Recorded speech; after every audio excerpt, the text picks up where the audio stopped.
बिस्मिल्लाहिर्रहमानिर्रहीम। अस्सलाम वालेकुम dear students of grade 5 mathematics के साथ मैं हूं आपका इंस्ट्रक्टर नवाजिश अली।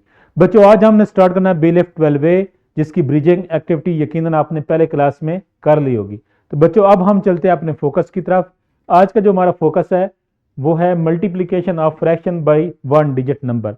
बच्चों इस कंसेप्ट को फर्स्ट ऑफ ऑल हम पिक्टोरियल रिप्रेजेंटेशन से सीखते हैं। ये बच्चों देखें आपके सामने एक सर्कल है, इसके टोटल पार्ट जो हैं वो 8 किए गए हैं और उसमें से एक पार्ट को हमने कलर किया है, तो इसकी जो फ्रैक्शन रिप्रेजेंटेशन होगी वो क्या बनेगी 1/8। अब हम 1/1 इसका जो एक एक पार्ट जो है वो कलर करते जा रहे हैं। जब हमने सेकंड स्टेप पे पहुंचे तो इसके कितने पार्ट्स कलर हुए 2 हुए।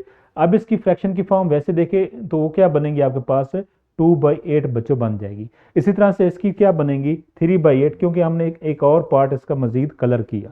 इसी तरह से बच्चों हम ये सारे कलर करते जा रहे हैं और टोटल पार्ट्स के कितने कलर हो गए 1 2 3 4 5 6। तो फ्रैक्शन की फॉर्म बच्चों क्या बनेगी 6/8 ये बन जाएगी।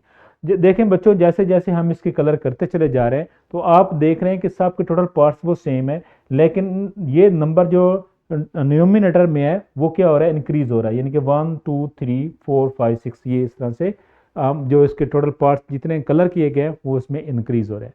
अब बच्चों हम क्या करना चाह रहे हैं, एक्चुअली हम इसमें काउंट करना चाह रहे हैं कि कितने टोटल पार्ट्स जो है वो इसके कलर है। अगर इसी तरह से बच्चों हम स्टेप बाय स्टेप करते चले जाते हैं और इसको हम आपस में ऐड करें तो आपके पास क्या फॉर्म बनेगी 1/8 प्लस 1/8 फिर प्लस 1/8 प्लस 1/8 फिर प्लस 1/8 ये आपके पास फॉर्म बनेगी। इन सब को हम ऐड करेंगे तो लाइक फ्रैक्शन की एडिशन बच्चों आप सीख चुके हैं। उसमें हम क्या काम करते हैं, जो डिनोमिनेटर में नंबर है उसको हम सिर्फ एक बार लिखते हैं और न्यूमिनेटर वाले नंबर सब को हम आपस में ऐड कर लेते हैं। तो इसका आंसर बच्चों फिर क्या आपके पास बनेगा 8 सिर्फ डिनोमिनेटर वाला नंबर आ जाएगा, ये 1 + 1 और ये सारे आपस में ऐड हम बच्चों करेंगे तो ये आपके पास कितने बनने चाहिए 6 होने चाहिए टोटल। ये इसमें एक्चुअली 5 + 1/8 एक और भी यहाँ पे आना है, तो ये टोटल आपके पास क्या बन जाना है 1 + 1 + 1 इस तरह से टोटल कितने बनेंगे 6/8 बन जाएंगे।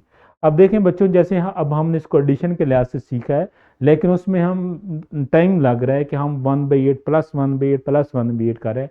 तो इससे कंसेप्ट बच्चों हम इजीली बना सकते हैं कि इसका मल्टीप्लिकेशन का, कि हम सिर्फ जस्ट काउंट करेंगे कितने स्टेप में ये काम हुआ है, वो बच्चों कितने हुआ टोटल 6 स्टेप्स में हुआ है। हम जस्ट 6 को मल्टीप्लाई करेंगे 1/8 के साथ तो इसका आंसर कितना आ जाएगा 6/8 इसका आंसर आ जाएगा।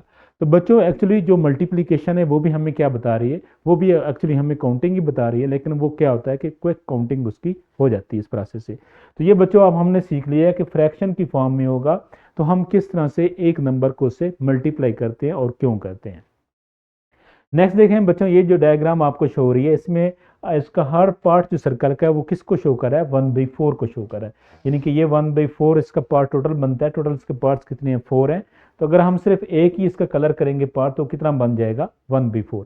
इसी तरह से अगर हम सेकंड पार्ट इसका कलर करते हैं तो ये बच्चों क्या फॉर्म बन जाती है 2/4, ये वाली इसकी फ्रैक्शन की फॉर्म बनेगी। इसी तरह से तीसरा पार्ट अगर कलर करते हैं तो वो कितना बनेगा 3/4 बन जाएगा, और ये वाला अगर कलर करते हैं तो ये बच्चों 4/4, यानी कि कंप्लीट सर्कल जो है वो कलर हो जाता है।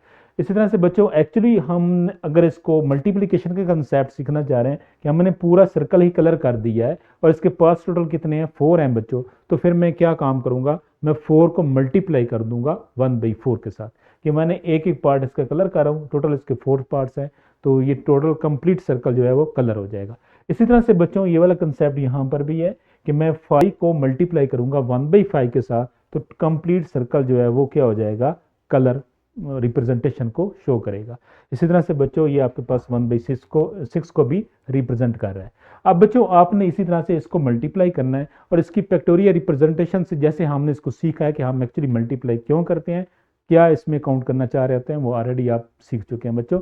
अब सिंपल आपने इसमें मल्टीप्लाई करना है, अगर हो सके तो आपने टीचर की मदद से इसकी फैक्टोरियल रिप्रेजेंटेशन भी ड्रा करनी है। अब बच्चों हम चलते हैं अपनी बुक के ऊपर, तो इसमें बच्चों इजीली जो एग्जांपल हैं वो आप कर सकते हैं और इसका जो फॉर्मेटिव चेक है वो आपने टीचर की हेल्प से क्लास में करना है और इसका थ्राइव जो है बच्चों वो अपने घर से करके आना है। तो मैं उम्मीद करता हूँ बच्चों आज का जो फोकस था वो आपको अच्छी तरह से समझ आई होगी। अपना बहुत सा ख्याल रखिएगा, तब तक के लिए अल्लाह।